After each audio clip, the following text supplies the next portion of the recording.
Acidity, मलावष्टंभ म्हणजेच बद्धकोष्ठता किंवा पचनासंबंधी तक्रारी कशा दूर केल्या पाहिजेत। नमस्कार, मी डॉक्टर रुपाली उत्तरवार, आयुर्वेदाचार्य।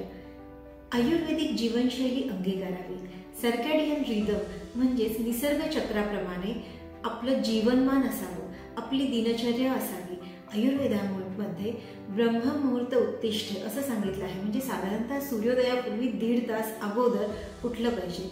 पण आजच्या परिभाषेत आपण कमीत कमी 6 वाजेपर्यंत उठलं पाहिजे। यानंतर व्यायाम, योग, प्राणायाम हे करून स्नान करावं। स्नान केल्यानंतर आपला जठराग्नी प्रदीप्त होतो, आपल्याला भूक लागते आणि भुकेनुसार आहार सेवन केला पाहिजे। तुम्हाला जर दिवसातून 4 वेळा भूक लागत असेल तर तुम्ही 4 वेळा जेवण करू शकता। तुम्ही 2 वेळा भूक लागत असेल तर 2 वेळा खाऊ शकता। हे कम्प्लिटली तुमच्या भुकेवरती अवलंबून आहे, कारण अन्न हे भुकेनुसार आणि पाणी हे तहानेनुसारच। फक्त नियम एवढाच की संध्याकाळचं जेवण 7च्या आत करायचंय आणि त्यानंतर कुठलेही फ्रूट्स, ज्यूसेस, शेक्स, सॅलड, दूध असं काहीही नको। म्हणजे रात्री 7 ते सकाळी साधारणतः 8 ते 9 वाजेपर्यंत इंटरमिटंट फास्टिंग ही निसर्गतःच होते।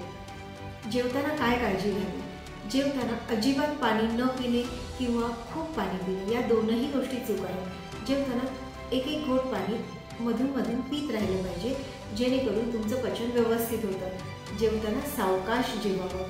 एक घास 32 वेळा चावून खाल्ला पाहिजे असं आपल्याकडे म्हणतात, ते याचसाठी कारण आपण हे एक घास चावत असताना आपल्या तोंडातली लाळ त्यामध्ये मिक्स होते आणि ते जेव्हा पोटामध्ये जातं तेव्हा ते पचायला अतिशय हलकं होतं आणि जेणेकरून आपल्याला पचनासंबंधी तक्रारी होणार नाही।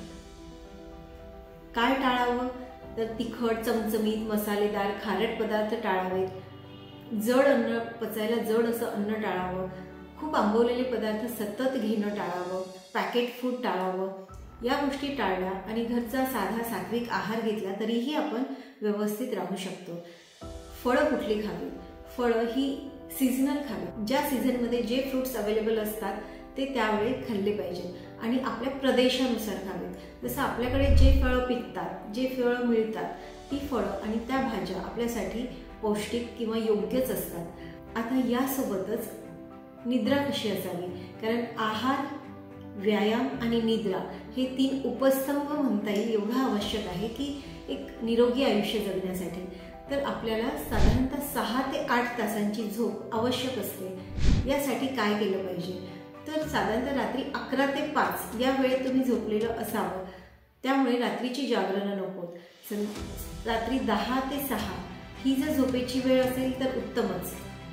यासाठी काय करता येईल? तर रात्री स्क्रीन टाईम नको आहे। TV, मोबाईल, लॅपटॉप या सगळ्या गोष्टींमुळे आपली झोप उडते आणि जेव्हा झोपेची वेळ निघून जाते त्यानंतर लवकर झोप येत नाही आणि रात्री लवकर झोप नाही आली तर सकाळी नैसर्गिकरित्या उठायला उशीर होतो आणि सगळं आपलं जे रिदम आहे ते डिस्टर्ब होतं। त्यामुळे लवकर झोपणे ही लवकर उठण्याची पहिली स्टेप आहे, ती आपण लक्षात ठेवावी।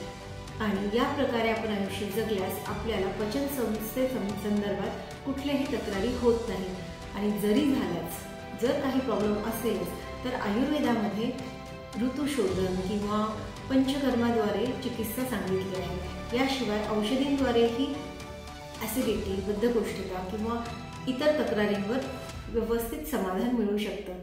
त्यामुळे आयुर्वेदिक जीवनशैली अंगीकारा आणि स्वस्थ राहा। धन्यवाद।